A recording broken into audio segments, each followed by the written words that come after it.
যুক্তরাষ্ট্রের সাথে নতুন পারমাণবিক চুক্তির ইঙ্গিত দিলেন রুশ প্রেসিডেন্ট ভ্লাদিমির পুতিন। মার্কিন প্রেসিডেন্ট ডোনাল্ড ট্রাম্পের সাথে বৈঠকের আগে পুতিন শান্তি প্রতিষ্ঠায় মার্কিন প্রশাসনের প্রচেষ্টার প্রশংসা করেন। ক্রেমলিন জানিয়েছে, ইউক্রেন যুদ্ধের পাশাপাশি আলোচনা হবে দুই দেশের অর্থনৈতিক সম্পর্ক উন্নয়নের বিষয়েও। এদিকে ট্রাম্পের আশা, চুক্তিতে সম্মত হয়ে শান্তি প্রতিষ্ঠা করবেন পুতিন। দাবি, তিনি প্রেসিডেন্ট না হলে পুরো ইউক্রেনই দখলে নিত রাশিয়া। জেনেক্সে শিফট করো, লাইফকে লিফট করো।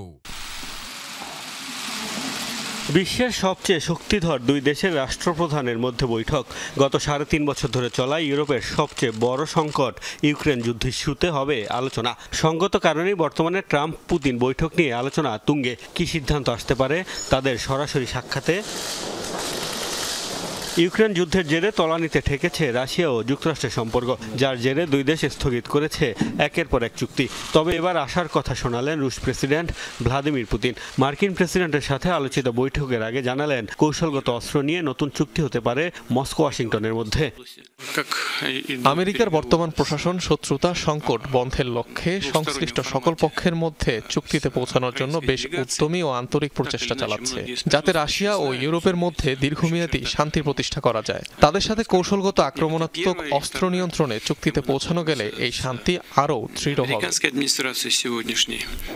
কোন চুক্তির কথা বলেছেন পুতিন সেটি স্পষ্ট না করলেও রাশিয়া ও যুক্তরাষ্ট্রের মধ্যে হওয়া অধিকাংশ সমঝোতা হয়েছে পারমাণবিক অস্ত্র ইস্যুতে। আর তাই বলা হচ্ছে, ভয়াবহ এই অস্ত্র নিয়েই নতুন কোনো চুক্তিতে পৌঁছাতে পারে দুই দেশ। এদিকে আশার বাণী শোনাচ্ছেন ডোনাল্ড ট্রাম্পও। তার প্রত্যাশা, শান্তি প্রতিষ্ঠা করবেন পুতিন ও জেলেনস্কি। জানান, দ্বিতীয় দফায় জেলেনস্কিকে সাথে নিয়ে পুতিনের সাথে বৈঠক করবেন তিনি। আশা করছি ফলপ্রসূ একটি বৈঠক হতে যাচ্ছে। ধারণা করছি পুতিন ও জেলেনস্কি শান্তি প্রতিষ্ঠা করবে। আমার মনে হয় প্রেসিডেন্ট পুতিন একটি চুক্তিতে পৌঁছাতে চান। আমি যদি প্রেসিডেন্ট না হতাম তাহলে তিনি পুরো ইউক্রেন দখল করে নিতেন। ক্রেমলিন জানিয়েছে, ট্রাম্প পুতিন বৈঠকে অগ্রাধিকার পাবে ইউক্রেন ইস্যু। তবে আলোচনা হবে অন্য বিষয়েও, যার মধ্যে অন্যতম দুই দেশের বাণিজ্য সম্পর্ক উন্নয়ন।